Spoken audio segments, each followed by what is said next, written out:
Fala pessoal, uma ótima noite para vocês, tudo bem? Estamos aqui em mais um episódio do JCA News, trazendo para vocês conteúdo, novidade sobre as figuras públicas da nossa região. Para você que ainda não é inscrito no nosso canal, se inscreva, ative o sininho e fique por dentro de todos os nossos conteúdos nas redes sociais, no Facebook, Instagram, no YouTube.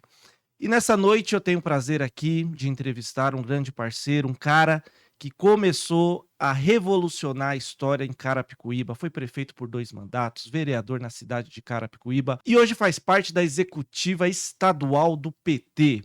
Com vocês, o meu parceiro, meu amigo Sérgio Ribeiro. Boa noite, Opa, Serjão. opa, é uma alegria, né, nessa noite estar aqui podendo falar com o amigo Jefferson. E você antes de começar isso aqui, nós estávamos falando das pessoas que vão envelhecendo. Eu falei: "Em algum lugar do planeta tem alguém dizendo: 'Esse Sérgio Ribeiro tá muito velho'". E eu, quando eu vejo o Jefferson, eu lembro dele bem novinho, né, na cidade de Carapicuíba. E agora, olha só o que que ele tá fazendo. Ele tá rapando a cabeça para poder ficar Dá uma mais charmoso, disfarçada. para dar uma disfarçada. Já tem uns pontinhos de fio de barba branca ali, ó, umas pontinhas, O tempo mas passa, né? mas é um prazer estar aqui. Obrigado, Serjão. Vamos falar para o pessoal que ainda não te conhece aí das nossas redes sociais, nosso canal. Fala um pouquinho quem é o Sérgio Ribeiro, contar um pouco da sua história. É isso aí. Eu sou filho de um baiano, de Anagé, do lado de Vitória da Conquista. Minha avó era pernambucana, de Bom Conselho de Papacaça. Ela gostava de falar que é terra do Pedilara, aquele que foi jurado Silvio Santos, os jovens há mais tempo se lembram do Pedilara. Meu avô era lagoano de Palmeira dos Índios, né? E minha mãe nasceu aqui na cidade de Oswaldo Cruz, no interior de São Paulo. Eu nasci em Carapicuíba, bom, nasci não, né? Porque não tinha vaga no Santa Clara, que hoje é o Alfamed. Eu fui nascer no São Germano, na cidade de Osasco, tinha um hospital que chamava São Germano. Eu tenho 56 anos de idade, né? Estudei no Engenheiro Mário Salles Souto, que é uma escola no centro de Carapicuíba. Depois estudei no Tufik Julián. Fui presidente do Grêmio da escola ali com 14, 15 anos de idade, né? Despertei para política naquela época. E depois, aos 23 anos, fui eleito vereador de Carapicuíba. Até hoje não bateram meu recorde. Que eu saiba, eu ainda sou o mais jovem da história de Carapicuíba, que eu assumi com. Na verdade, eu assumi já tinha 24, mas que eu sou de junho, né? 4 de junho. Aí fui reeleito vereador. Aí, quando terminou meus mandatos, eu disputei a prefeitura de Carapicuíba. Acabei sendo o segundo colocado, uma surpresa na época, né? Porque ninguém acreditava. Fui trabalhar na Coab de São Paulo, na gestão da prefeita Marta Suplicy. Em 91 eu comecei a fazer o curso de Ciências Sociais na PUC de São Paulo, né? Aí me formei sociólogo lá. E depois perdi uma eleição de prefeito, perdi a segunda eleição de prefeito. Aí fui eleito em 2008 no primeiro turno, e depois reeleito, fui o mais votado do PT no estado de São Paulo e o terceiro do Brasil, com 60. Aliás, eu tenho o prazer até hoje de ter sido o prefeito em votos, né? Mais votado da história de Carapicuíba. Não em percentual Uhum. foi o Fuad, mas em número de votos até hoje não bateram meu recorde, que eu fui reeleito com 139 mil votos na cidade de Carapicuíba. E agora, estudante, essa semana foi a última aula. Foi a última aula do curso de mestrado, que é um sonho que eu tinha antigo. Falei: quando acabar meu mandato, eu vou voltar a estudar. E acabou o mandato, eu voltei a estudar, realizei uma pesquisa sobre a cultura organizacional da Assembleia de Deus. E agora, em agosto, eu vou defender a tese, mas as aulas já terminaram essa semana, quarta-feira agora. Foi a última. Foi a última aula. E o senhor também foi candidato a deputado Eu fui estadual, candidato, né? deputado Ficou como estadual primeiro 2 vezes. suplente. Eu fiquei como primeiro suplente e como terceira outra. É assim, essas coisas na vida é interessante. A primeira vez que eu saí, eu tinha um projeto assim de ter de 10 a 15 mil votos, que seria uma votação Uhum. expressiva já, né, para aquela época. Mas eu tive 40, foi de novo uma surpresa. 30 em Carapicuíba e 10 mil votos fora, né? Depois, quando eu fui candidato de novo, eu tive 40 de novo. Só que aí já foi um pouquinho diferente. Foi 26 em Carapicuíba e depois 14 fora. Aí eu fui a última, depois de prefeito eu disputei uma, eu tive 35 mil, foi a menor votação minha para deputado. E Deputado. disputei a última de prefeito também, tive uma votação também já baixa, né. Foi Foram momentos, circunstâncias que eu acho que ao Uhum. longo do programa nós vamos poder É. estar falando aqui, né. Porque a vida é assim, sabe que eu estava conversando com o vice-presidente Geraldo Alckmin, no ato de filiação do Furlan, eu estive lá. E o Alckmin falou uma coisa bastante interessante, que eu acredito muito nisso. Na vida é o seguinte, você não tem derrotas, Da mesma forma que você não tem vitória absoluta, você não tem derrota absoluta. Quando você não perde sua honra, seu caráter, sua dignidade, você afunda e levanta, afunda e levanta, afunda e levanta. Quando você não tem honra, nem caráter, nem dignidade, você afunda e fica lá. É. Porque todo mundo comemora quando você está lá embaixo. Toda derrota é um aprendizado É também, né? verdade. Não tem... Isso o Lula falou no. Primeira vez que eu ganhei, o Lula gravou um vídeo para mim, que ele falava isso. Falava: olha, as vitórias não te ensinaram nada na vida. Agora, as derrotas te ensinaram. E o que você falou agora, o Lula falou, é a mais pura verdade. Eu me elegi vereador e a primeira que eu disputei eu já ganhei. Foi ruim. Porque eu tinha uma. Aí eu fui reeleito. Quando foi para prefeito, eu tinha uma convicção que eu ia ganhar. Porque aquela coisa. Nunca perdi. Nunca tinha perdido, aquela coisa, jovem, arrogância juvenil, que é uma característica do jovem, né? Poucos se escapam, eu não escapei, né? Eu mantinha essa arrogância juvenil, então precisou as derrotas para poder ensinar, né? É isso aí, mas tudo é um aprendizado, É. né? E o senhor falou, eu lembro que no seu primeiro mandato, o Lula tinha te prometido um presente, não foi? Foi, ele E ele te prometeu. entregou o presente pessoalmente. Fala pra gente um pouquinho como Não, foi isso ele aí. prometeu no palanque, né? Porque na verdade o Lula falou assim: olha, eu Na época ele já era presidente, já né? era Foi presidente da presidente. República, já era Isso. presidente da República, ele pegou e falou assim: olha, povo de Carapicuíba, esse rapaz aqui, ó, está plenamente preparado para ser o prefeito de Carapicuíba. Agora eu não sei se a cadeira vai aguentar ele. Então vocês votem nele que a cadeira eu dou. Aí a história foi assim, ele prometeu no palanque, a história morreu. A falecida dona Marisa, grande amiga, uma vez veio visitar o projeto que nós tínhamos ganho um prêmio pela melhor merenda escolar de todo o Brasil, que era uma merenda fantástica que nós... Era peixe, era uva sem semente, era açúcar, e a dona Marisa veio conhecer. Ela falou assim: "E meu esposo, o Lula, tá te ajudando aí?" Falei: "Não, Marisa, tá mandando verba, estamos fazendo PAC Cadaval, estamos canalizando corre, construindo prédio, só que ele tem uma dívida não com o município, mas comigo." Aí ela falou: "Mas qual é essa dívida?" "A cadeira." Ele prometeu uma cadeira, até hoje não chegou a cadeira. Aí um belo dia, o Lula veio para Carapicuíba, aí ele já não era mais presidente. Aí ele veio com um helicóptero, parou lá no heliparque e tal. O Gilberto Carvalho tinha sido o chefe do gabinete dele, com a cadeira na cabeça, o mercado adjunto e tal. Aí entregaram lá no heliporto de Carapicuíba. A gente A cadeira, ela tá lá em casa tem até essa hoje. foto, né? Tem essa foto.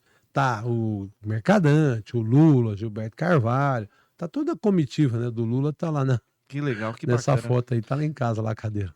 Sérgio, você foi prefeito por 2 mandatos, 2 né? mandatos, Aqui isso. na cidade de Carapicuíba. Na ocasião, e ainda hoje, o senhor é do PT. E Isso, na época o 40 anos. governo estadual era do PSDB, o nosso vice-prefeito agora, Geraldo Alckmin. E sempre o senhor teve uma articulação muito boa com o governo do estado. A gente tinha muitas cidades aqui da região que eram situação, né, PSDB, que fazia parte da base, mas foi um período onde Carapicuíba teve muito investimento. A ampliação da FATEC, calçadão, Poupa Tempo, Bom muitas prato. Bom Prato, muitas obras foram realizadas no seu governo, gestão do PT, em parceria com o governo do estado. Como que foi essa articulação que o senhor fez? Olha, você sabe que o governador Geraldo Alckmin, eu fico muito feliz, mas muito feliz mesmo com o Alckmin ter apoiado o Lula nessa eleição. Porque, Jeff, você sabe que a política muitas vezes tem uma turma que se alimenta da fofoca. Não é assim? Nós trabalhamos e tem gente que gosta de fazer fofoca. Então teve uma época que falava assim: ah, o Sérgio Ribeiro vai PSDB, o Sérgio Ribeiro tá saindo do PT, ah, o Sérgio Ribeiro tá indo embora do PT. Porque eu mantinha esse diálogo muito estreito na época, Uhum. governador Geraldo Alckmin, com o governador José Serra, com todos. E aí, quando eu vi o Lula, em fevereiro do ano passado, falar assim: olha, tem uma coisa, o Geraldo Alckmin é o único tucano que eu conheço que gosta de pobre. Eu falei: nossa, o Lula demorou para ver o que eu já tinha visto lá atrás. Eu já tinha visto lá atrás. Então, eu costumava brincar, até nos palanques eu falava isso, que quando o Alckmin ele visitou Carapicuíba quando eu fui prefeito, 19 vezes. Uma vez no palanque eu falei que eu ia alugar um apartamentinho na Coab para ele ficar lá um tempo. Você entendeu? Porque ele já ia ter um apartamentinho lá. A segunda coisa que eu dizia é que o pronto-socorro da Vila Dias ficava entupido de tucano quando ele vinha em Carapicuíba. Por quê? Porque era tanta dor de cotovelo que tinha que passar no ortopedista, né? Os tucanos da região, tudo com dor de cotovelo, que ele vinha tanto para Carapicuíba. Mas agora, falando bem seriamente, a questão é o seguinte: por que que nós tínhamos os recursos do governo do estado, do governo federal? Era o seguinte: eu costumo dizer assim, olha, nós vivemos num ambiente de profunda polarização, debates, essas coisas todas. Só que tem uma coisa que é assim: quando você tem um buraco numa rua, você tem que tapar o buraco. E o buraco, para ser tapado, ele não tem que ter massa asfáltica. Você não precisa de ideologia para tapar o buraco. Não tem massa asfáltica comunista e massa asfáltica liberal. Não tem. Não tem massa asfáltica de esquerda, massa asfáltica de direita. O que você precisa? De dinheiro para pagar massa asfáltica. E o povo não quer saber das brigas dos políticos. O povo quer ver o problema resolvido. E quando você governa para a população, você não governa para o seu partido. Olha só, quando eu me elegi, Jeff, talvez você viu isso, mas não tenha refletido sobre isso. Quando eu me elegi prefeito, o primeiro partido que eu convidei para fazer parte da minha gestão foi o PMDB, que era o partido atual prefeito, tinha disputado a prefeitura comigo. Foi o primeiro. Foi até na casa do querido Isaac Reis, teve uma reunião ali do PMDB comigo, eu convidando para o governo, foi o primeiro. Sabe por quê? Tem os guerrilheiros de El Salvador, lá do paizinho El Salvador, à frente de Farabundo Marte para a Liberação Nacional, eles têm um lema, e esse lema me encanta. Qual é o lema da Frente Nacional? Eles falam assim: implacável no combate, generoso na vitória. Quem quer tripudiar, pisar no inimigo, não merece vencer. Deus não se agrada disso. Quando você tem suas ideias, seus princípios, sua convicção, você lá concorre com firmeza, disputa, mas venceu, acabou. Ali acabou a eleição. Uhum. Dali para frente, quando tem uma enchente no Tietê, por exemplo, o povo não quer saber se é responsabilidade da Prefeitura de São Paulo, o povo não quer saber se é do governo do Estado, se é do governo federal. O cara quer ver o problema resolvido. Exatamente. Então, essa questão ideológica, ela existe. Eu tenho meus valores. Eu tenho, como você acabou de falar, eu tenho 56 anos de idade, eu tenho 42, um único partido, uma vida inteira. São 42 anos. 42 anos, num único partido. Momento difícil, num momento bom, entendeu? Porque eu acredito que a vida é assim. Não julgo quem muda de partido, cada um tem suas razões, tem os seus motivos, mas eu sempre me identifiquei com os valores. Ah, Sérgio, mas no PT tem corrupção, tem um monte de corrupto. Falei, tem. Nas igrejas tem, a igreja que eu congrego já teve problema, já teve que expulsar gente. Na igreja católica tem, na igreja evangélica tem, no candomblé tem. Você vai ter problema em tudo quanto é lugar, né? Famílias a gente São tem. seres humanos, né? Uma mãe cria um filho num colo no outro, uma mamando num peito, uma mamando no outro. 2 filhos gêmeos, um tá preso e o outro tá na igreja pregando. O que aconteceu? Alguma coisa aconteceu, né? Então vamos seguir a Bíblia que tá tudo certo, não julgar, né? Vamos julgar, vamos compreender assim. E virou um campeonato no Brasil, que eu não gosto desse campeonato, que é o seguinte, é um campeonato de quem é mais honesto. Porque quem é honesto não precisa ficar gritando que é honesto, não é? Quem é honesto não precisa. Porque desconfie de alguém que vive gritando. Ah, eu sou honesto. Ah, porque eu sou isso. Né? Procura que aí tem alguma coisa. Vai atrás, você vai achar alguma coisinha. Tinha um político lá, que ele falava assim, ó, tem 3 coisas que eu nunca fiz na vida. Trair minha fé, trair meu partido, trair minha esposa. O cara traiu os 3. Vivia batendo no peito falando isso aí. Você entendeu? Então, acho que é uma questão de afirmação. Sim. Então, essa questão, assim, então nós tínhamos um ótimo relacionamento com o governador, com todas as forças políticas, sempre do mesmo partido. E olha que interessante, quando o governador Geraldo Alckmin foi para a reeleição, eu apoiei o Mercadante. O Mercadante teve 49% em Carapicuíba e o Alckmin teve 35% na reeleição. Olha que interessante. E isso não abalou em absolutamente nada a nossa relação. Por quê? O Alckmin conhecia a seriedade dos projetos, sabia que cada centavo que chegasse seria bem investido.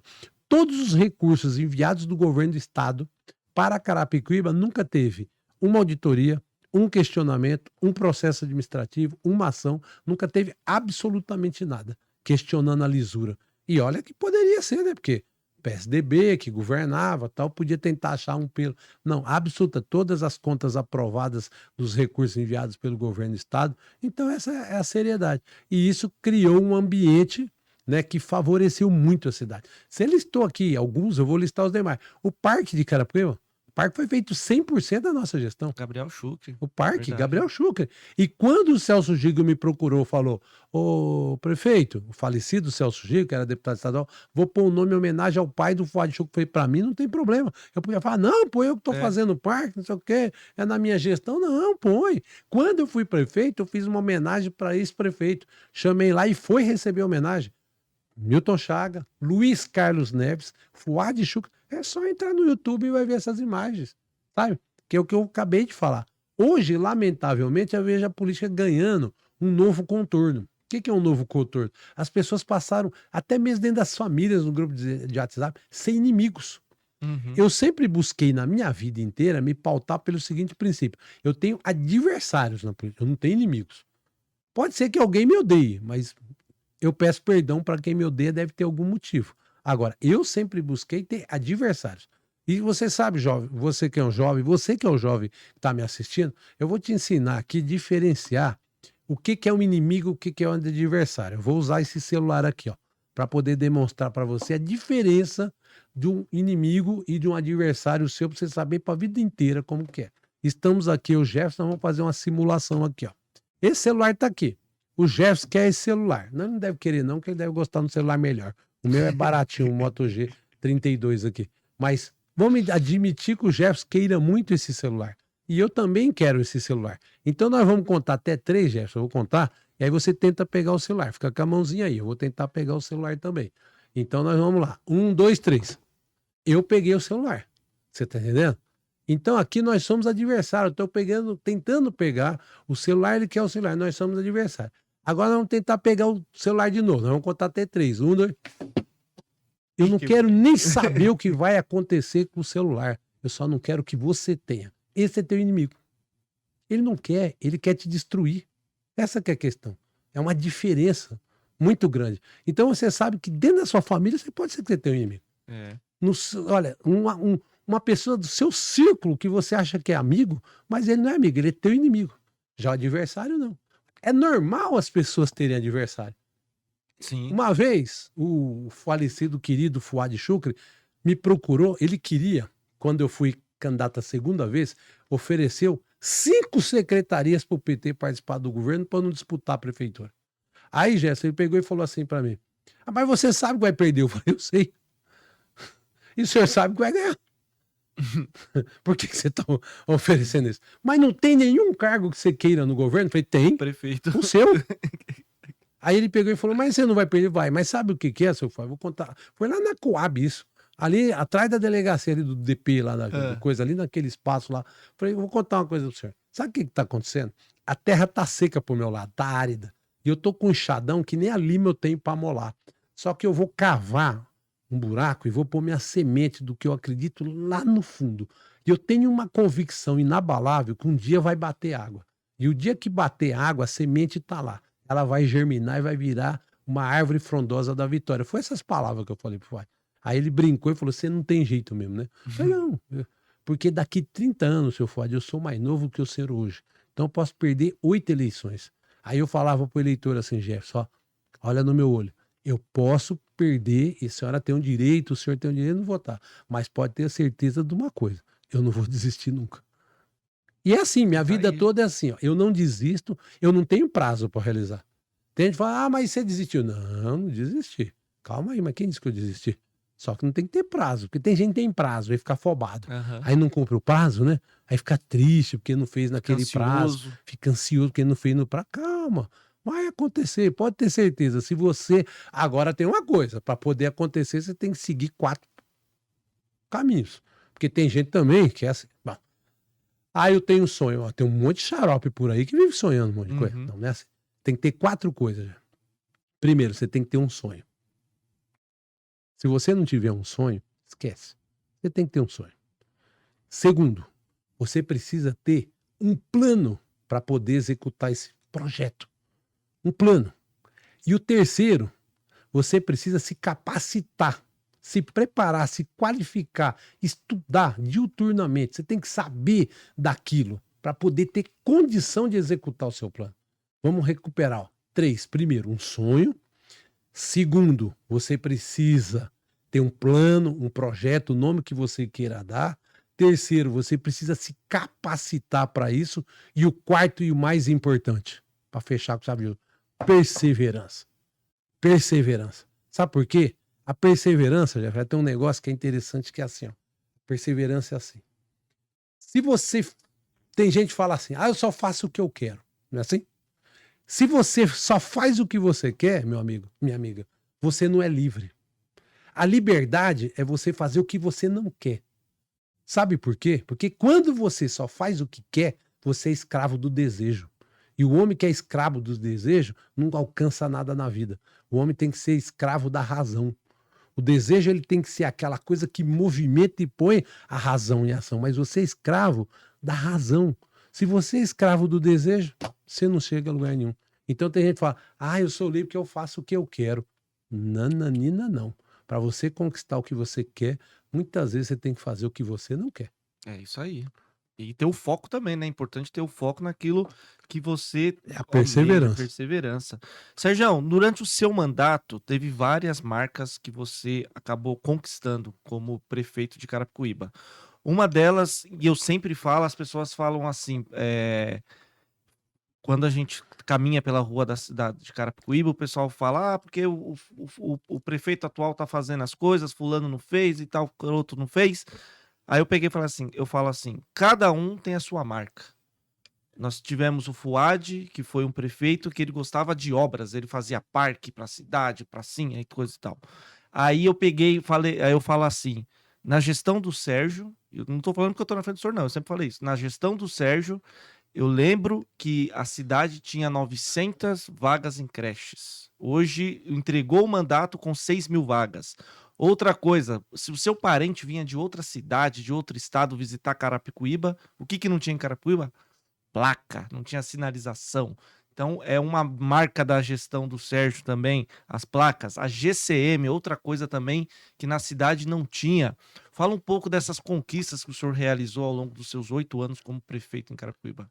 Olha, Jé, você está dando uma oportunidade muito importante de eu falar. E você sabe que, olha, eu governei os 8 anos de Carapicuíba, fui oposição ao governo do Fuad durante 8 anos e ao governo do Poeirinha.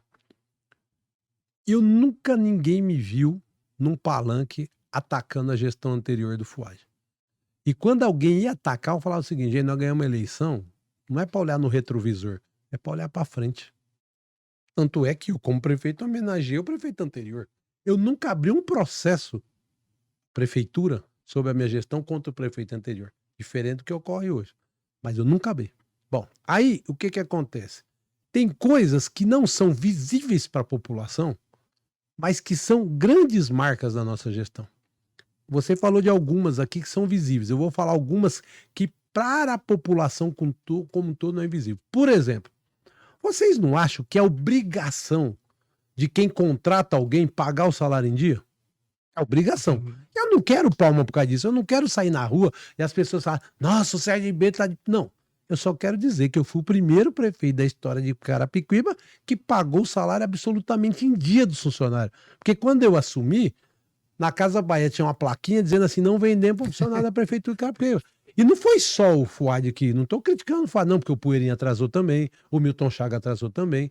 Ele deve ter os motivos deles, as razões deles. Eu não estou aqui dizendo que foi dinheiro roubado, que foi desviado, absolutamente nada. Ou porque a arrecadação era baixa, ou que aconteceu alguma coisa. O fato é que eu consegui pagar todas as rescisões trabalhistas antigas, deixar tudo em dia, deixar... Então, primeiro, essa foi uma grande conquista que nós tivemos para a nossa cidade. A segunda grande conquista, que é visível na obra depois, mas não é antes. Carapicuíba não recebia verba federal e estadual. Por quê? Porque tinha um nome sujo. Então, é um negócio que chama CADIM, como se fosse um SPC das prefeituras. Carapicuíba vivia no CADIM. Quando eu assumo a prefeitura, já em 2010, nós estávamos com o nome limpo. O que aconteceu? Nós passamos a receber emenda de deputado. Hoje, o que o prefeito faz é uma continuidade daquilo que eu tinha feito.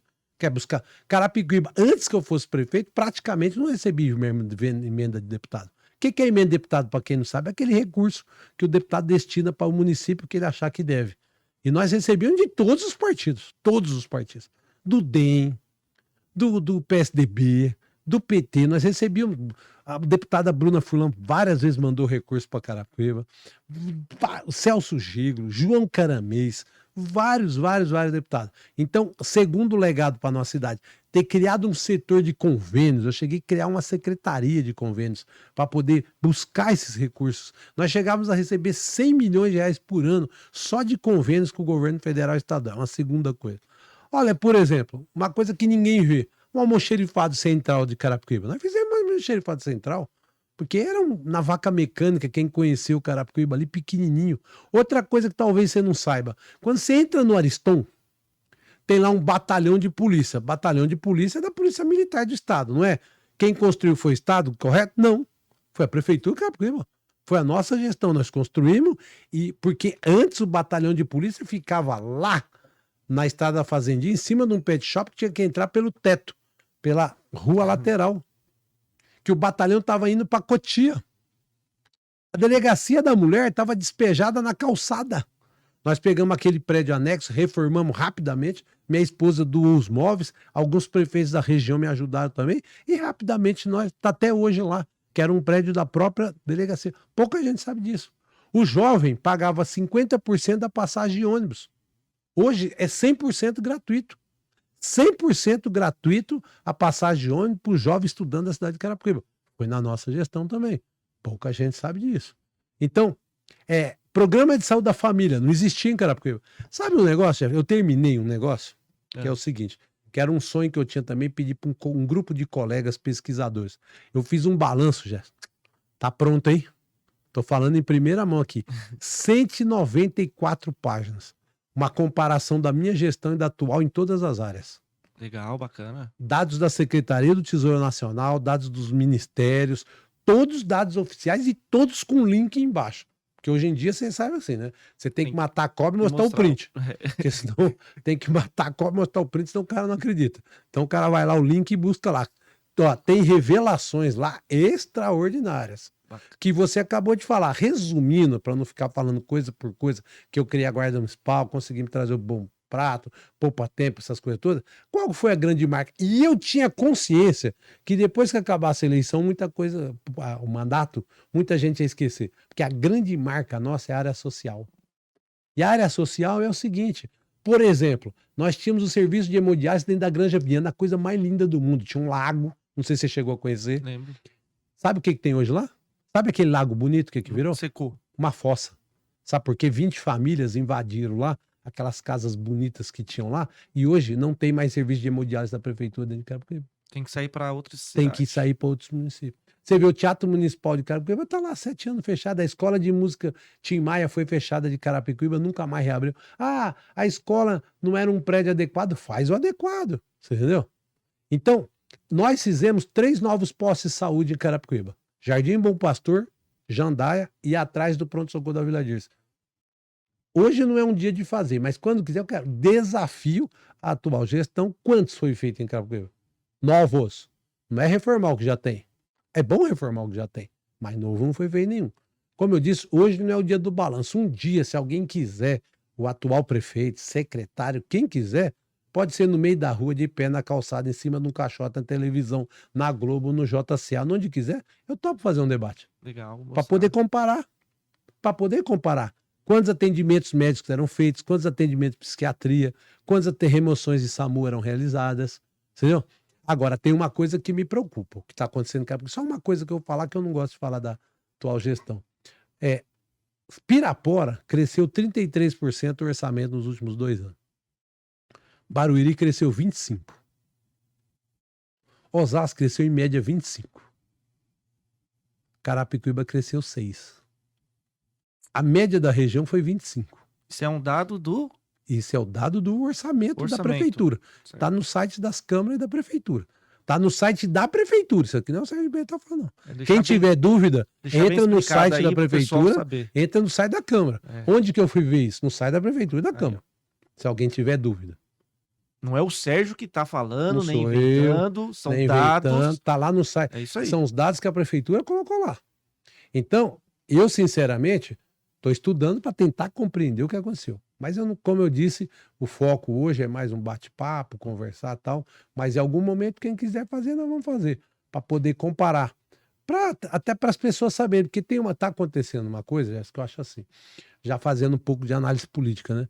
Eu acho que esse confronto que existe esquerda e direita no Brasil hoje, no plano federal, acabou os municípios, as pessoas nem falam mais da política. Não tem mais aquele debate da política municipal. pode ver que as pessoas não estão muito interessadas. É um xingamento Lula Um para um pro lado, outro. Bolsonaro para o outro. Então ninguém quer saber mais o que acontece no seu município, sabe? Perde o foco, né? E o Brasil não discute economia, não discute desenvolvimento, não discute mais nada. Hoje em dia fica assim, a picanha baixou, a picanha subiu. O preço do combustível subiu, o preço do combustível baixou. Tudo bem, isso é importante para a vida, mas o central de um país não é isso, né? Não é isso que é o principal de um país. Fica, sabe, hoje virou a política, mas parece briga de torcida, sabe aquele negócio de torcida organizada? Tem uns caras, não são todos, é lógico, mas tem cara Sim. que vai pro estado pra brigar, né? Exatamente. Não, o cara que pega um pedaço de pau, põe uma faca na cinta, ele não tá querendo torcer pra ninguém. Não tá. Ele tá indo Tá lá com outro ele objetivo, tá né? com outro objetivo. Então eu vejo que na política tem gente que quer descarregar suas frustrações, suas mágoas, sua coisa e tal. O cara tem um monte de problema para resolver, ele vai lá e quer resolver na pancada aí. E a política é a mesma coisa, uma ignorância. Esse dia mesmo eu tava numa padaria com o Dr. Gessivaldo, amigo que tá me acompanhando aqui, e um menino de 12 anos, o pai estimulando o menino a gritar palavrões, não vou nem falar aqui. Uma padaria cheia de senhora, Não, e gritando assim aleatoriamente, não era briga com ninguém, não. Só Sabe? por falar mesmo. É por falar, porque aquilo ali é o ambiente que ele tem dentro de casa, você entendeu? Um ambiente da violência, uma cultura da violência, tudo resolver na pancada, sabe? Uma coisa triste demais, né? triste. Uma outra marca do senhor, como prefeito, que eu acho muito interessante também, que pegou assim uma mídia muito legal, e é uma marca muito importante, foi a merenda escolar, né? Pô, Antigamente, antes da sua gestão, era uma coisa muito simples, era uma bolachinha com café. E na sua gestão, mandar um abraço também para a professora Cida Carlos, que Carlos foi vereadora em Carapicuíba e foi a sua secretária no governo, primeiro mandato, né? Os dois. Nos dois mandatos, ela foi depois. Foi a secretária de Educação e foi uma grande marca na sua gestão também, a educação. A educação como um todo, né? Porque assim, ó, nós conseguimos um recurso do amplo Estado, ampliou o pré da FATEC, né? Foi os recursos do próprio FUMEC, passar para o Estado, eu podia fazer o que entendesse, entendi por bem, mais 36 salas, tinha 29, foram para 65 salas. Outra questão importante da educação. Quantos anos o SESI de Carapicuíba sonhava em ter um terreno novo para fazer uma nova sede? Porque era uma vergonha, né? Onde era o SESI Sim. antes. Uma Precário, vergonha. totalmente precário. Aí nós doamos o terreno ao lado da lagoa, construímos um SESI maravilhoso, Lindo. com ar-condicionado, um negócio bonito. Uniforme escolar, que eu ouvia quando era vereador, que Carapicuíba não tinha verba nunca para poder dar uniforme. Tanto é que a única coisa que nós ganhamos em Barueri foi isso aí, quem deu uniforme antes que aqui. Que o Gil, quando ganhou a eleição em Barueri, ele falava, até Carapicuíba tem uniforme. Entendeu? Uniforme, o kit escolar, tudo da Faber-Castell, a merenda escolar, e olha só, tem uma coisa das invisíveis que são das mais importantes. Era a única cidade da região que cumpria a lei do 1/3 na educação. A senhora não sabe? Eu vou explicar o que é essa lei do 1/3. É o seguinte, o professor, vamos supor que ele tenha 30 horas semanais de aula. Como que funciona a vida do professor? Tá aqui a Mônica Sampaio me acompanhando, que é professora. Eu já dei aula quando eu tinha 21, 22 anos de idade. Não fui professor, mas dei aula. Porque para mim o professor é aquele de carreira, que fez concurso. Tem gente que fala assim, eu sou professor. Não, ele tá dando aula, é outra coisa, né? Mas enfim, professor. Então se ele tem 30 horas, o que acontece? Ele tem que preparar aula em casa, ele tem que corrigir prova em casa, ele tem que fazer tudo em casa e não tem remuneração por isso. Então tem uma lei federal que nem o governo do estado de São Paulo cumpre, que é o seguinte, então o que nós fizemos? O professor recebia por 30, beleza. 20 horas dentro da sala de aula e 10 horas para ele poder fazer esse trabalho. Isso é fundamental. O que a cidade ganhou com isso? Foi o maior crescimento do IDEB de toda a região. O que é o IDEB? É uma prova que é feita para medir o aprendizado das crianças. Então é daquelas coisas que a gente vê. Depois, o transporte escolar para quem morava a mais de 2,5 km da escola. Não tinha transporte gratuito. Porque tem gente que fala assim, o CSB tá mentindo. Foi lá, falou que tinha transporte escolar, meu filho não tinha. Ah, mas pelo amor de Deus, perto, né? mora Na 500 metros, mora 1 quilômetro, mas a gente queria transporte escolar. Aí se você quer pagar 1 quilômetro, vai lá e paga. Agora, a 2,5 km para frente, todo mundo tinha transporte escolar gratuito. E a inclusão? Nós tínhamos 6 alunos de inclusão, com algum problema de deficiência. Quando nós terminamos o mandato, mais de 500 na inclusão. Aí adaptamos com o elevador, aí o treinamento, não era só a qualidade da merenda, era como confeccionar a merenda. Contratação de 14 nutricionistas. Quando nós assumimos, só tinha um nutricionista. Nós reformamos as 50 escolas de Carapicuíba mais de uma vez. Não era a reforminha, era a reforma completa das 50 escolas de Carapicuíba. Construímos 12 creches, deixamos mais 12, entre 80% e 90% pronta. Várias. Você vê aquela da Estrada Jacarandá, tá pronta aquilo há quantos anos? Até hoje não foi inaugurada, mas tá lá. Entendeu? Várias nós deixamos. Por quê? Porque foi um recurso que nós conseguimos no último ano de mandato.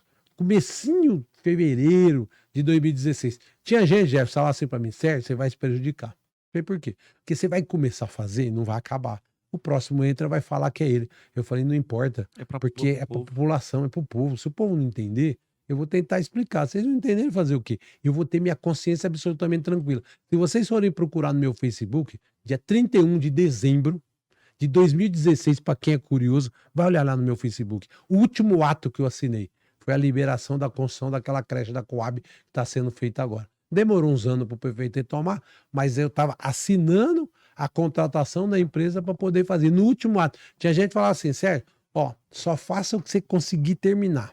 Porque senão vão falar que você largou pelo meio, você não acabou, você não fez. Tem coisa, Jeff, que assim, ó, eu tô bolando um negócio, depois eu vou até pedir ajuda. Por isso que eu tava perguntando pro Matheus aí, tabaco edição. Ele ouviu, eu tava cheio de má intenção pro lado dele. Falando assim, ele tabaco edição, essa coisa toda. E eu tava conversando com um menino de Carapicuíba que é um prodígio.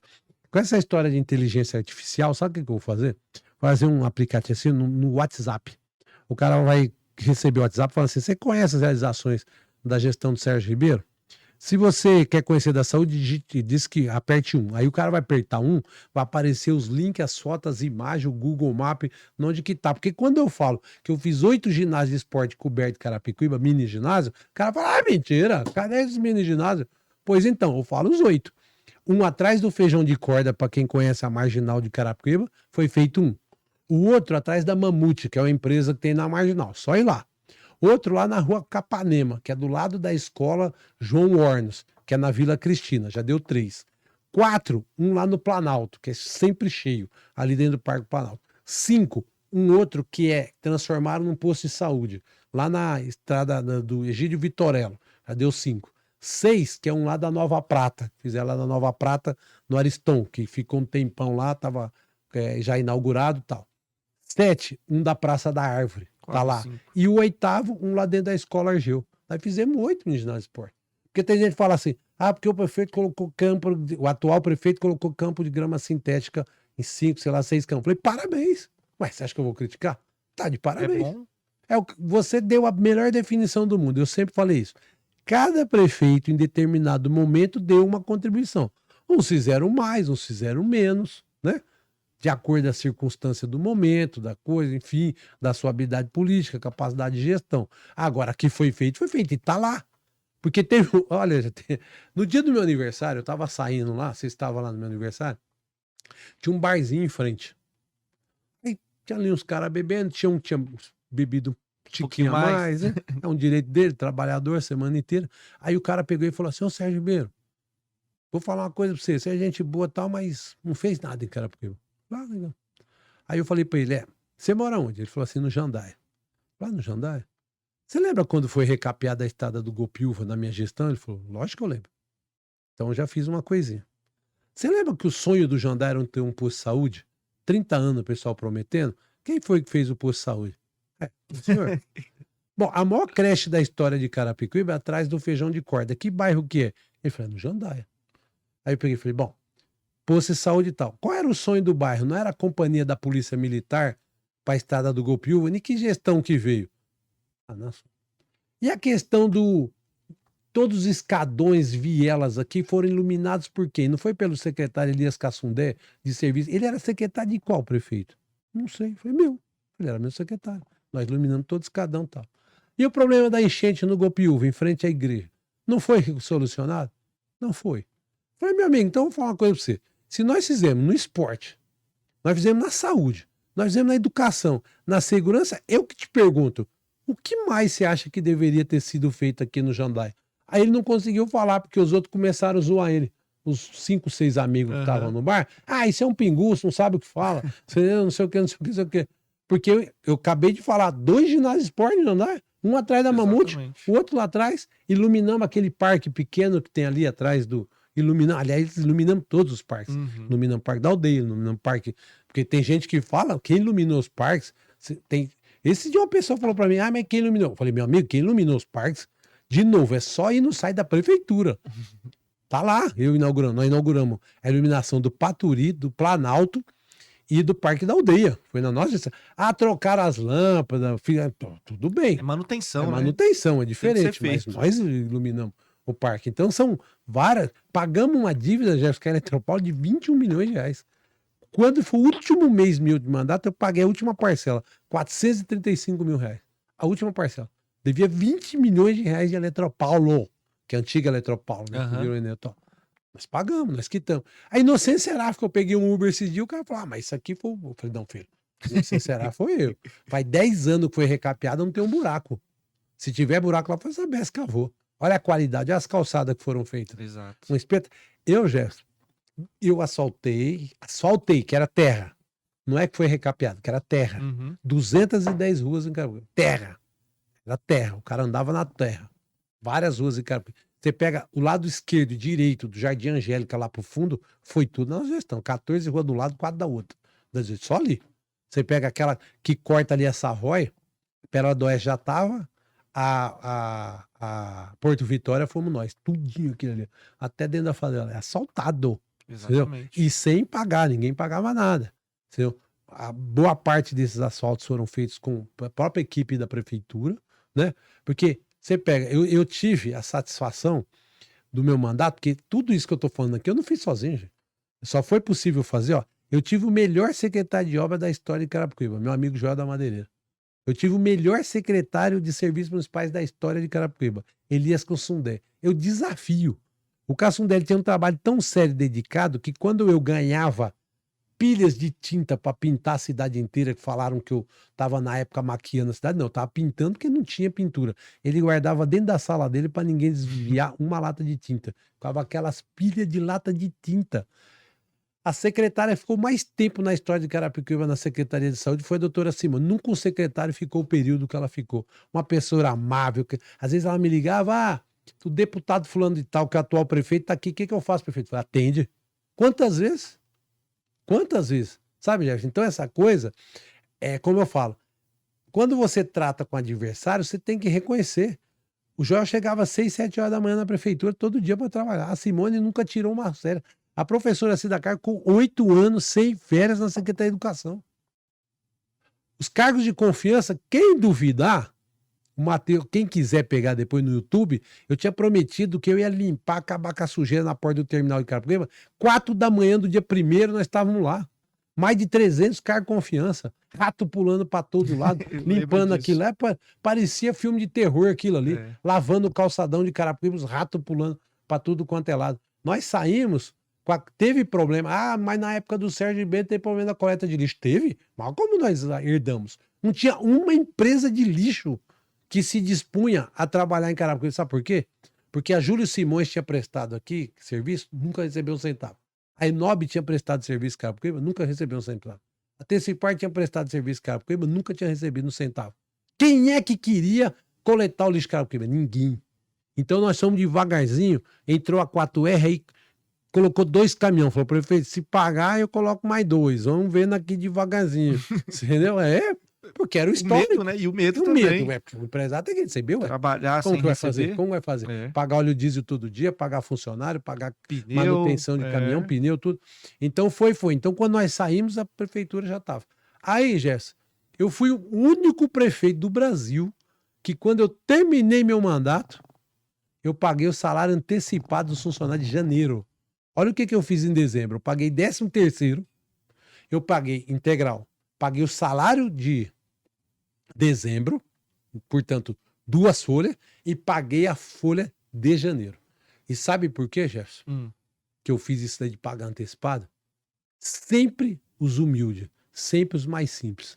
Um passarinho verde chegou no meu ouvido e falou assim, seu Sérgio, eu vi uma conversa meio esquisita numa padaria lá da Alphaville. Falei, sério, o que foi? Falaram o seguinte, que vão assumir o mandato aí, um pessoal, e vai dizer que o senhor não deixou dinheiro para pagar os funcionários. Eu corri, chamei o Fernando na hora. Chamei meu secretário de finanças, o Fernando. Ah, Sérgio, mas pode ser boato. Falei, na dúvida, tem o dinheiro em caixa? Tem. Então vamos pagar antecipado. Vamos pagar. Pagamos antecipado. E sem exonerar as outras coisas Nada. da Tudo próxima gestão. correndo, tudo direitinho, você entendeu? Porque tem muita gente que fala assim, o Sérgio Ribeiro deixou... Porque esse negócio de jornal, imprensa e a população, tem dois jeitos de contar as coisas. Eu vou dar um exemplo aqui, Jé, para você. Então, o Jefferson comprou um carro Onix. 40 parcelas de 1.000. Pagou 36 parcelas absolutamente em dia. Comprou da promissória. 1.000. Pagou 1.000. Tem duas formas de ser a capa do jornal. Você pode ter uma capa e os dois dizendo a mesma coisa, dizendo a verdade. Jefferson Cassundé, homem íntegro e honesto, nunca atrasou uma parcela, está absolutamente em dia com as suas dívidas. É a matéria capa. E você pode falar assim, Jefferson Cassundé deve 4.000 na praça. É verdade. Falta pagar ainda. Tá faltando pagar. Então a pergunta, quando alguns falam, Sérgio Ribeiro, tem muita gente aí da tua gestão que falou que você deixou endividado. Tá bom, eu desafio fazer um debate seguinte, com quanto eu assumi a dívida e com quanto eu entreguei? E é que tá. Se eu diminui ou aumentei essa dívida? Porque a dívida tinha mesmo, eu venho vindo uma dívida, eu venho pagando dívida. E eu nunca fiquei falando que tinham deixado a dívida para mim no passado. Pode procurar na imprensa, pode procurar jornal. Sérgio Ribeiro tá aqui lamentando a dívida que deixaram para ele. Não, pô. Tem um problema, trouxe a solução. Não, tem a dívida, é uma dívida para pagar. Minha casa eu comprei fazendo dívida. O Silvio Santos sempre fala o seguinte, o pobre e a população, tudo que ela tem. Quem é que compra um carro à vista? Quem é que pode comprar um carro à vista? Quem pode comprar uma casa à vista? Então tem muita coisa que a prefeitura. Agora tem uma coisa. Eu desafio, aqui ó, bem nos meus olhos aqui, olhando nos meus olhos. Eu desafio alguém provar que eu fiz um empréstimo nos 8 anos. Um empréstimo. Achar na Câmara, um projeto foi votado, um empréstimo. Desafio. Um projeto que eu tenha feito um empréstimo. Então o que nós recebemos uma dívida e fomos pagando as dívidas. Resolveu a dívida da Eletropaulo nós pagamos a dívida. Eu podia chegar para a Eletropaulo, tem prefeito que faz isso. Falei, tá na justiça. Não foi eu? Não, é a prefeitura. Ué, não foi pago, por algum motivo não foi pago. Vamos pagar. Parcelei, sei lá, 70 meses, não lembro, 60. Pagamos até a última. Então, na verdade, é disso que se trata. Então, você tem o jeito de falar, o Sérgio Ribeiro deixou uma dívida gigantesca. Eu deixei a dívida gigantesca. O Lula deixou uma dívida, vamos pegar, os militares deixaram uma dívida gigantesca pro Sarney, o Sarney deixou uma dívida gigantesca pro Collor, o Collor deixou uma dívida gigantesca pro Itamar, o Itamar Franco deixou uma dívida gigantesca pro Fernando Henrique Cardoso, o Fernando Henrique Cardoso deixou uma dívida gigantesca pro Lula, o Lula deixou uma dívida gigantesca pra Dilma, Dilma deixou uma dívida gigantesca pro Bolsonaro, o Bolsonaro deixou pro Lula. Ué, não é? Alguém entregou sem dívida, o governo federal? Não. E aí alguém pode falar, não vou pagar porque foi o outro? Que história é essa? Tem que pagar, não tem jeito. Pagar, ué. Tem jeito, tem que pagar, senão suja o nome. Não recebe, entendeu? Vai ficar brigando judicialmente, vai parar a cidade. Eu já vi cidades aí que eu conheço, né, que a gente anda por aí, ficou parada, porque fica essas brigas, entendeu? E aí perde recurso, quem perde é a população. Todos os fornecedores que chegaram para mim, na época eu fiz um negócio daquelas coisas invisíveis, que são extraordinárias, quando eu conto a gente não acredita. Eu chamei todos os credores da prefeitura quando eu tomei posse no Teatro Jorge Amado e fiz um leilão. Qual era o leilão? Quem desse o maior desconto ali na hora, eu mandava pagar. O secretário de Finanças do lado, anotando ali, ó. Quem dava o maior desconto. A prefeitura está devendo 14 meses de aluguel aqui. Eu dou 30% de desconto. E você dá quanto? Na minha dívida eu dou 10, eu dou 20, então pago de 30. Chama esse aqui. E nós conseguimos economizar 42 milhões de reais nesse leilão. Olha só. Lá no Teatro Jorge Amado. Aquele que tá fechado há 6 anos. Entendeu? Então, é esse tipo de coisa, mas a população não vai ver, mas eu tô tendo a oportunidade rara de poder estar falando isso aqui. Que legal, bacana, é isso aí, importante. Agora, indo um pouco para o cenário nacional, nós tivemos aí uma disputa nas últimas 2 eleições entre Bolsonaro e PT, né? E quem perdeu, igual o senhor comentou aqui, quem perdeu foi a população, porque o país ficou dividido. Se você não apoia algo do Lula, você é bolsonarista. Se você não apoia algo do Bolsonaro, você já é visto como petista também. Ficou muito essa divisão. Como que o senhor enxerga? A gente sabe que Bolsonaro deixou a sua marca, né? Alguns é boas, para outras são ruins, a marca que ele deixou. Como o senhor enxerga agora o cenário, Lula assumindo a presidência do Brasil pela terceira vez? Como que vai ser o crescimento e o desenvolvimento do país? Olha, é o seguinte, eu concordo que a sociedade brasileira está dividida. Mas, na minha opinião, modesta opinião, de observador da política desde os 14 anos de idade, Jefferson, é uma coisa que a gente precisa corrigir. O Brasil não está dividido em dois, entre Lula e Bolsonaro. O Brasil está dividido em três. Sabe por que o Brasil está dividido em três? Porque assim, ó, você pega na última eleição em Carapicuíba. O mais votado foi ninguém para prefeito. Tinha 11 candidatos e o mais votado foi ninguém. Por que o mais votado foi ninguém? Quando você soma branco, nulo e abstenção. O Brasil está desse jeito. Tem 34, 35% dos brasileiros que não quer saber. Então você pega assim, ó. Se o Lula teve 51, Bolsonaro 49 e tem 33 coisas, então o Brasil está dividido absolutamente em três. O que o Brasil está dividido? Está dividido entre o Lula e o Bolsonaro e os que estão de saco cheio dos dois. Que não quer saber de nenhum dos dois. E de nenhum terceiro, nem do quarto, nem do quinto, nem do sexto. Porque você vê que tentou a terceira via, não teve jeito. Não teve. É uma parcela significativa da população.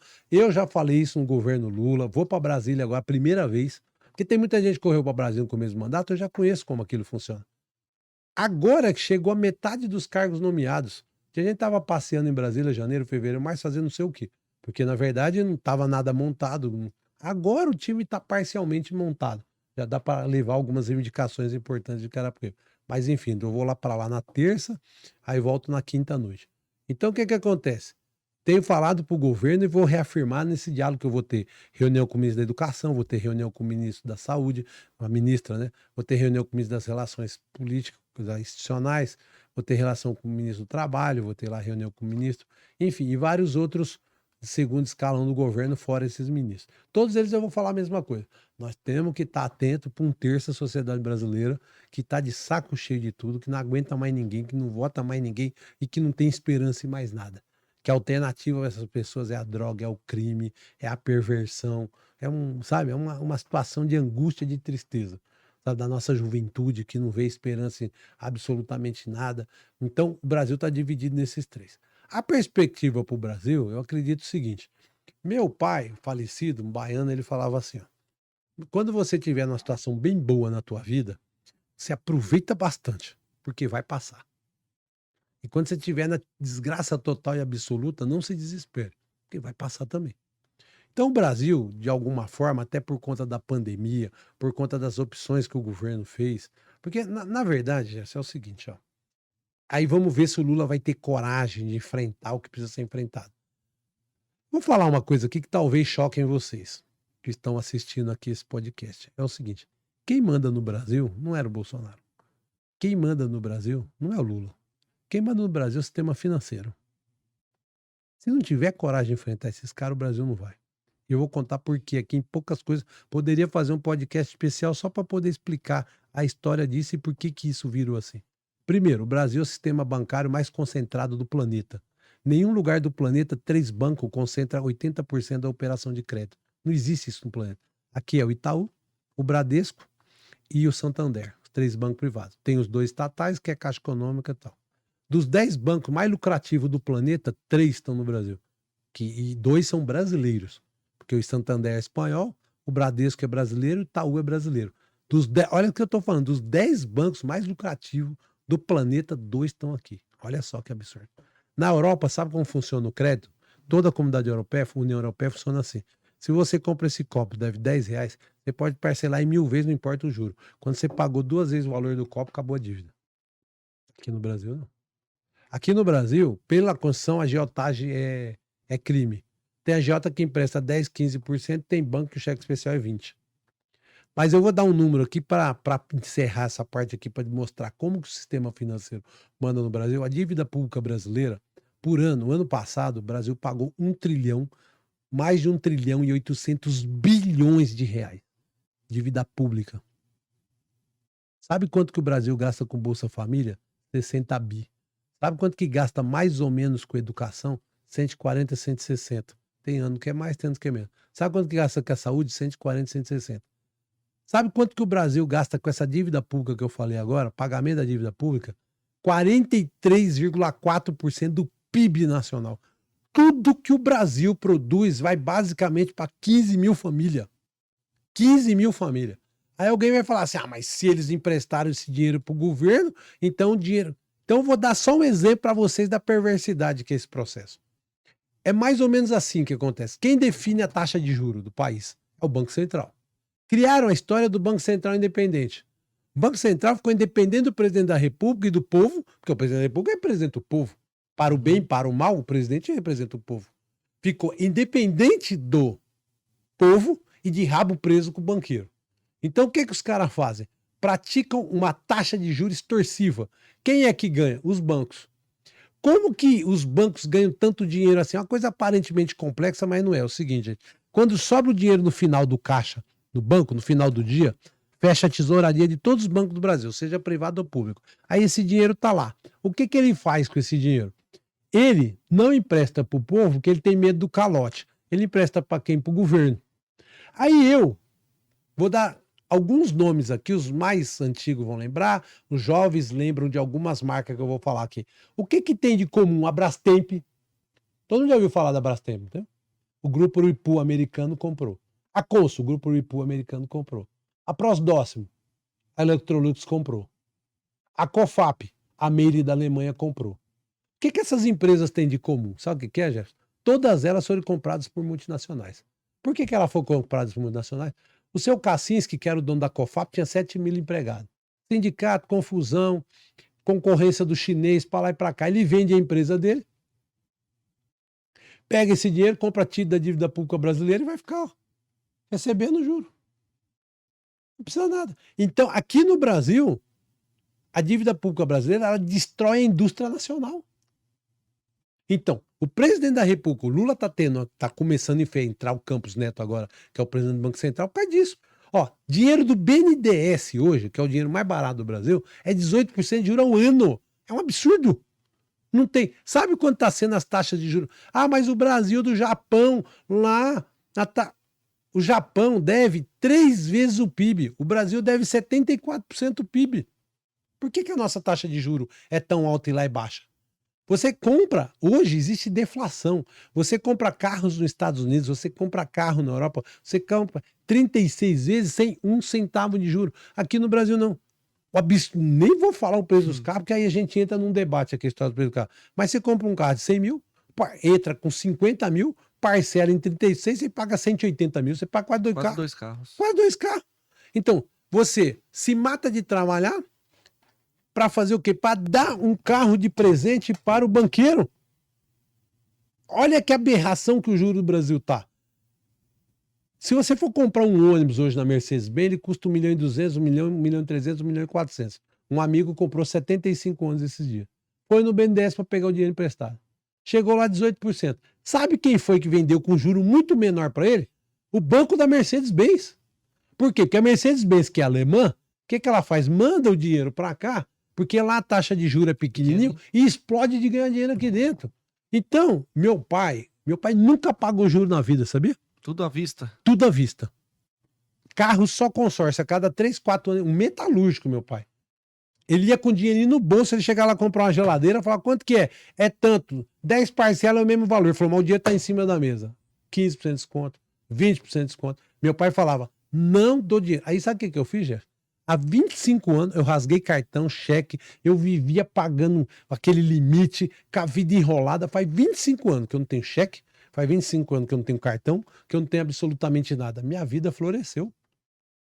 Porque teve uma época, há 25 anos atrás, que eu estava pagando 3, 4, 5 mil de juros por mês. Eu falei, meu Deus do céu, eu estou trabalhando para o Banco do Brasil. As pessoas têm uma falsa ilusão. Eu estou trabalhando no Banco do Brasil. Uma falsa ilusão, né? A pessoa ganha um salário de 3 mil, aí faz um cartão de crédito onde o limite é 5 mil. Então, opa, eu tenho 5.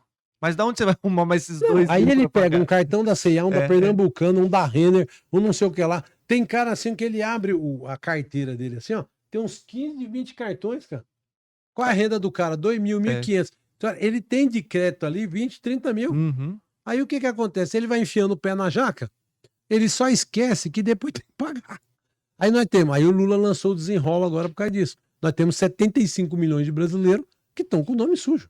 Aí o que acontece? O cara não compra, não tem crédito. Aí ele suja o dele, suja o da irmã, do primo, do tio, do parente. Toda. Ele vai catando o cartão de um, cheque do outro, vai arrebentando com a vida de todo mundo, briga dentro de casa, confusão. E vai se perdendo, vira uma bola. E vai se perdendo, uma bola de neve, vira um verdadeiro absurdo. E o que os caras fazem... Aí tem coisa que é criminosa. O Paulo Guedes, por exemplo, ele fez um crime. O que ele fez? Pegou as dívidas recentes que tinha do Banco do Brasil, de 4 bi, e vendeu por 400 milhões para o BTG Pactual. Vendeu para os caras uma dívida de 4 bi por 400. O que os caras fez? Cobrança em cima do povo, vão ganhar um dinheiro mole, tá entendendo? Então, o Brasil, seja Lula, seja quem for, se não enfrentar o sistema financeiro, nós chamamos de momento que já faz 30 anos, cada vez aumentando mais, da financiarização da vida e da política e de tudo. É os caras que decidem. É os caras que vão falar se é isso, se é aquilo, e aí não adianta. O Plano Safra foi anunciado agora, o governo federal. O maior plano safra da história, 375 bi. Olha só, 375 bi para financiar todo o agronegócio, toda a agricultura no Brasil. Maravilha, o maior plano do Brasil. Mas o que eu acabei de falar agora? Paga 1.870. Ô Gerson, sabe o tal do auxílio que muita gente criticou? É que eu vou me empolgando com essas coisas. 320 bi custou o auxílio. Não tinha aquele auxílio de 600 reais para cada um? Aí tinha gente que fala, é um absurdo dar o dinheiro pra mão de vagabundo. Tá bom, teve erro, pode ser que alguém recebeu, não devia, mas foi aquilo que deixou a economia de pé. 320 bi. Pois então, os bancos, na primeiros 15 dias do Covid, pode dar o Google aí, pode procurar, pode ir no Jornal Valor, pode ir no site do Banco Central. Os bancos receberam 1.216 bilhões de reais para salvar a economia e emprestar para o médio e para o pequeno. Aí eu pergunto, quem é o médio e pequeno que pegou um centavo? Não consigo. Porque o cara tava com o nome sujo no meio da pandemia, como que ele pegava alguma coisa, meu amigo? Como que ele pegava alguma coisa? Não pegou. Aí eu pergunto, os banqueiros devolveram o dinheiro? Ficou lá. Quietinho. E esse dinheiro, sabe quem deu? Foi você. Eu. Sabe por quê? Do compulsório bancário. Quando você faz as movimentações financeiras, tem um pedacinho ali, que fica lá no Banco Central. Então os caras aproveitaram a pandemia. Aí o que eu falei? Eu fiz uma live. Primeiro ano da pandemia foi 2019, não foi isso? Começo de 2020, né? 2020. 13 de março. Tá no meu Facebook. Eu fiz uma live. 13 de março, quem quiser vai lá no meu Facebook, 13 de março de 2020. Primeiro mês da pandemia. Eu falei. Tinha muita gente que falava assim, depois da pandemia o ser humano vai ser mais solidário, vai ver. Eu falei, vocês vão ver. Veja o lucro das 100 maiores empresas no Brasil depois que acabar a pandemia. Veja o lucro dos bancos depois que acabar a pandemia. Aí vocês me contam. E aí foi o que aconteceu. O lucro dos bancos aumentou durante a pandemia, as 100 maiores empresas aumentaram os lucros. Então, na verdade, é isso. Então, enquanto a gente fica discutindo essas coisas sem muita importância, que muita coisa fica discutindo, porque no Brasil o grande debate fica coisas que não tem muita importância. Aí o cara fica lá. Deixa de discutir aquilo que verdadeiramente é importante. E aí, como eu falei, é um tema mais complexo, precisa de um programa, de um podcast para explicar como foi formada essa dívida pública. O que aconteceu? Meu dentista é o Dr. João Rosa, era o Dr. João Rosa aqui da Alphaville, ele é bolsonarista, meu amigo. Uma vez eu falei, doutor, fiquei umas 3 horas explicando. Rapaz, ele mudou, e ele é um cara que era das Forças Armadas, essa coisa toda. Mudar, porque assim, é evidente que a mídia vai mostrar só um lado da coisa, tem que ter o contraditório. Ninguém é obrigado a concordar. Cada coisa que eu tô falando aqui, é o que eu tô falando. Você pode ir lá, Secretaria do Tesouro Nacional. Quando eu tô falando de dívida pública, você vai no site do Tribunal de Contas da União. Tá lá, TCU. E você vai lá, procura dívida pública. Entendeu?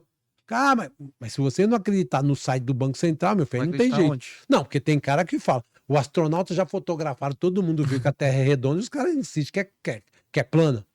Porra, mas já filmou. Só que aí o cara fala, mas quem prova pra você que ele foi pra Lua mesmo? Falei, aí já não tem jeito. Aí eles vão falar o quê? Aí não tem jeito. A Terra é plana porque é de planeta. Então, eu já ouvi de tudo essas coisas. Não, aí volta pra Idade Média. Porque na Idade Média, por que o Cabral não tinha 30 anos de idade, o Cristóvão Colombo não tinha 30 anos de idade? Porque só o jovem tinha coragem de se meter no mar. Porque o povo acreditava que no final do mar ia cair. Ia cair e os dragões estavam lá ainda para esperar o cara. Eu imagino o Cabral falando pra mãe dele, a mãe dele chorando, não vai, meu filho. Ele, eu vou ver se esse dragão põe fogo pela venta mesmo. Eu imagino a situação. Porque é os jovens que têm essa coragem de se meter. E eu sei disso, porque quando eu era garoto, eu descia uma rampa assim correndo. Hoje em dia, eu saio aqui do elevador, eu já olho pra ver se o bicho tá lá, entendeu? Você fica todo preocupado. Você vai ficando mais velho, você vai ficando mais cuidadoso com a vida, né? Sérgio, falando um pouco ainda sobre a política, recentemente aí nós temos agora um pacto que fala, né, que é a federação. Federação. Explica um pouquinho pra gente como que funciona isso, porque antigamente existia